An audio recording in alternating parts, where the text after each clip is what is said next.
Want to know why over 4 million people travel to the same national park every single year? I'm going to show you how to experience Yosemite National Park like a pro, even if you've never been hiking before. From hidden photography spots that'll blow up your Instagram to the best trails that won't leave you exhausted, I'll reveal everything you need to know to make your Yosemite trip absolutely unforgettable. Let's go! Here's something most people don't realize. Yosemite isn't just another pretty park.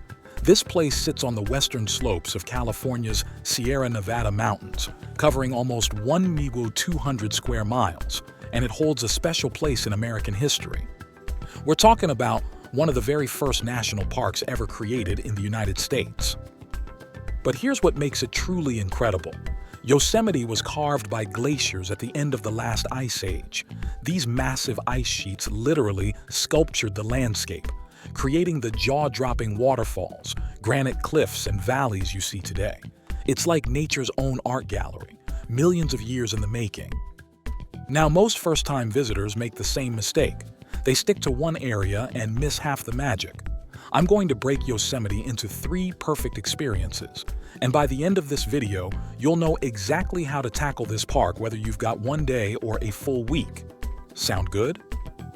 Let's start with the place everyone needs to see first. Your first experience is exploring Yosemite Valley, and this is where things get real. The valley is only 8 miles long and 1 mile wide, but here's the crazy part. This tiny area packs in more stunning scenery than just about anywhere else on Earth. No exaggeration. And it's open year-round so you can visit anytime. When you enter from the west, your very first stop needs to be tunnel view. Park your car, walk about 50 feet, and prepare to have your mind blown. This viewpoint has literally reduced people to tears. To your right, you'll see Bridal Veil Fall cascading down with this ethereal mist.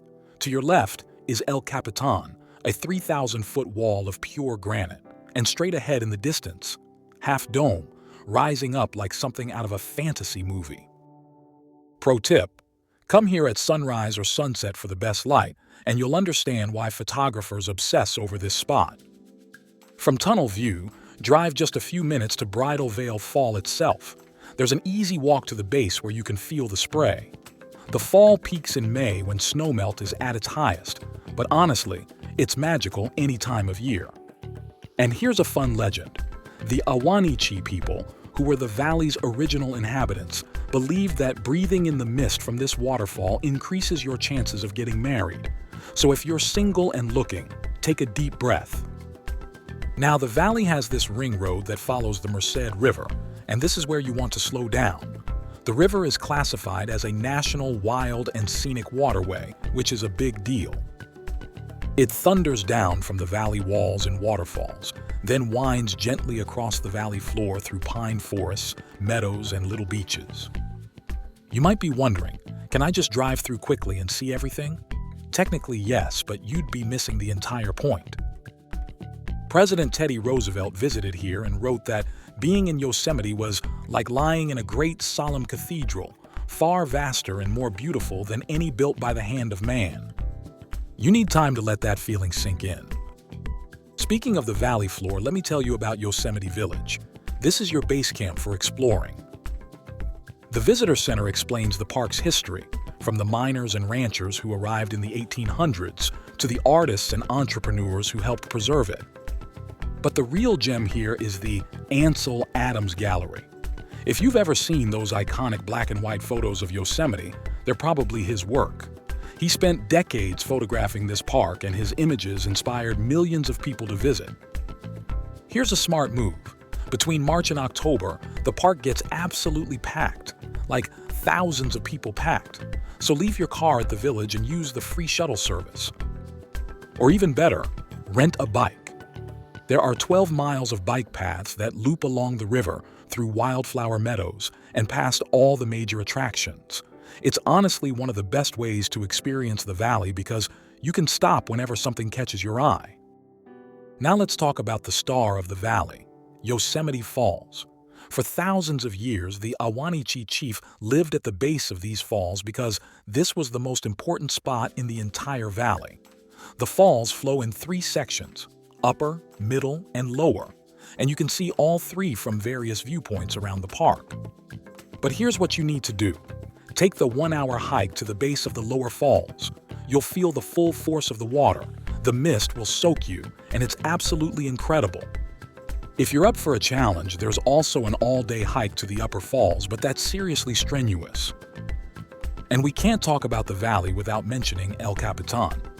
This 3,000-foot granite monolith is legendary in the climbing world. The first people to climb it back in 1958 took 47 days. These days, elite climbers can do it in just a few hours. Head to El Capitan Meadow, bring binoculars, and you can actually watch climbers making their way up. You'll see their tiny tents hanging off the rock face where they sleep overnight. It's wild. Before we move on from the valley, stop at Valley View on your way out.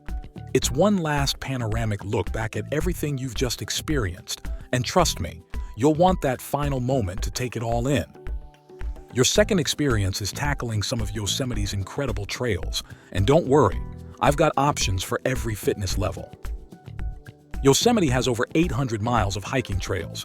Yeah, 800 miles. But let me break down the absolute must-do hikes that give you the biggest reward.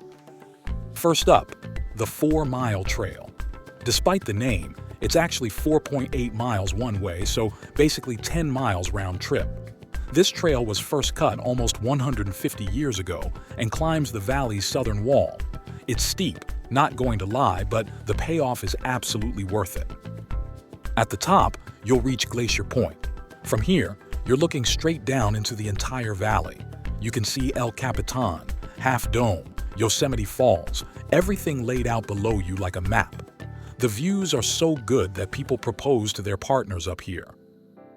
Keep walking a little further and you'll hit Washburn Point, which somehow has even better views. Whatever breath you have left will be completely taken away. Now here's the insider secret. If you're pressed for time or the hike sounds too intense, you can actually drive to Glacier Point via Glacier Point Road.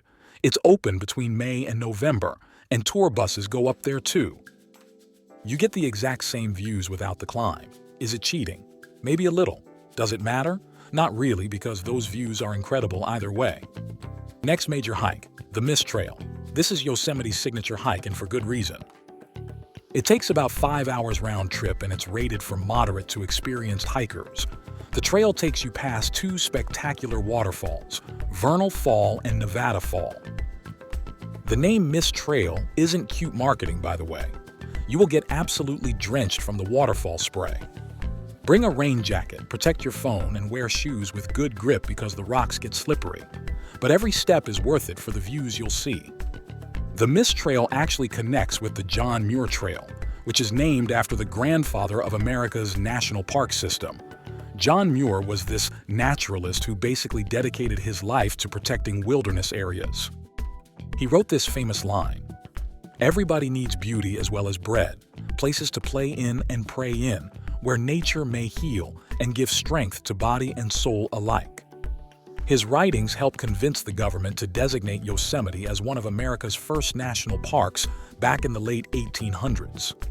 Without him, Yosemite might have been logged, mined, or developed into something completely different.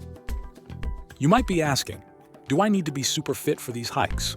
For the 4-mile trail and Mist Trail, you need decent fitness and proper hiking boots. But here's the thing, Yosemite has tons of easier trails too. There are short, flat walks along the valley floor that anyone can do, including families with young kids or older visitors. Don't let the hardcore hikes intimidate you from visiting. Your third experience takes you beyond the valley into Yosemite's alpine wilderness, and this is where it gets really special. North of Yosemite Valley, there's a road called Tioga Road, and it's one of the most scenic highways in the entire United States.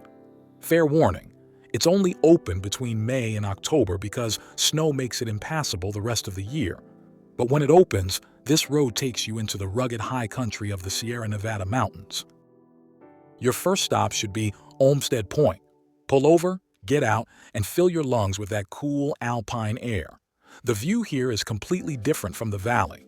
You're surrounded by granite domes, and you can see all the way to the back of Half Dome from this angle.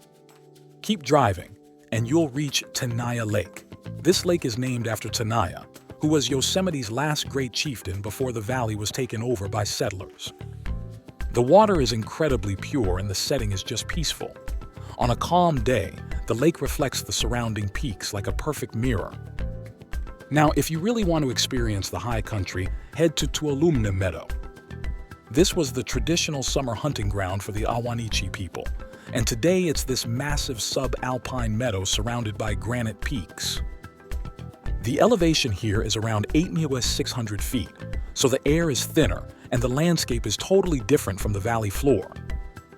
Tuolumne Meadow is perfect for just sitting and soaking in the serenity.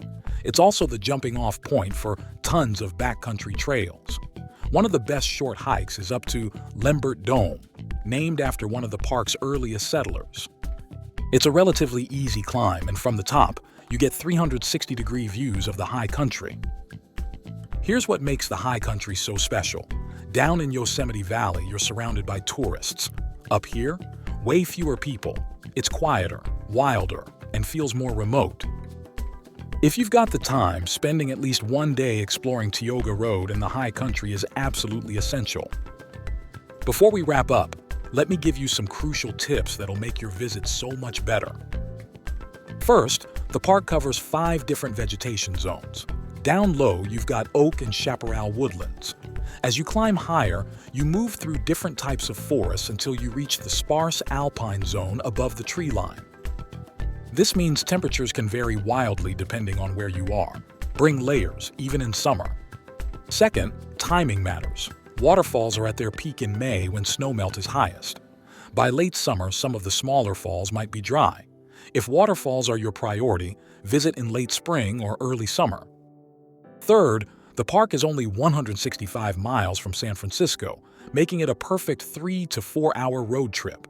A lot of people combine a San Francisco vacation with a few days in Yosemite. Fourth, accommodation. Yosemite Village has lodges and hotels, but they book up months in advance. There are also campgrounds throughout the park if you're into camping. Outside the park boundaries, towns like Mariposa and Groveland have more hotel options. And finally, respect the park.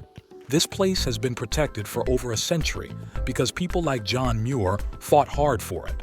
Stay on marked trails, don't feed wildlife, pack out your trash, and leave things as you found them. Yosemite belongs to all of us, and it's our job to keep it pristine for future generations. Oh, and one more thing. Don't try to do everything in one day. You'll burn yourself out and miss the whole point. Yosemite is a place to slow down, breathe deeply, and let nature work its magic on you. John Muir wrote that Yosemite is far easier to feel than to explain, and he was absolutely right. This is a place that washes the spirit clean. And there you have it. You now know how to experience Yosemite like a pro. 3 perfect experiences. Exploring the iconic valley floor with its waterfalls and granite cliffs, tackling epic hikes with insane views, and venturing into the peaceful high country. From towering sequoia groves to alpine meadows, from 3,000-foot rock faces to gentle river beaches, Yosemite is an American treasure unlike any other. Now you're ready to plan your own unforgettable adventure. If this guide helped you plan your Yosemite trip, subscribe to Santor Travel for more travel guides that actually help you explore like a local. Now get out there and experience the magic of Yosemite.